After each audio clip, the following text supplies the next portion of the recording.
Hello Oxnard, my name is Patrick Blanche. I'm a traffic officer with the Oxnard Police Department. We want to inform the community about the new California Assembly Bill 413, also known as daylighting. Daylighting refers to a law that prohibits stopping or parking your car within 20 feet of a marked or unmarked crosswalk. When there is an extension of the curve in the road, vehicles are required to maintain a 15-foot distance from the crosswalk.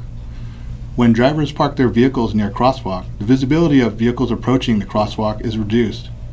Drivers are more likely to hit bicyclists or pedestrians entering the crosswalk due to visibility and having less time to react to those entering the roadway.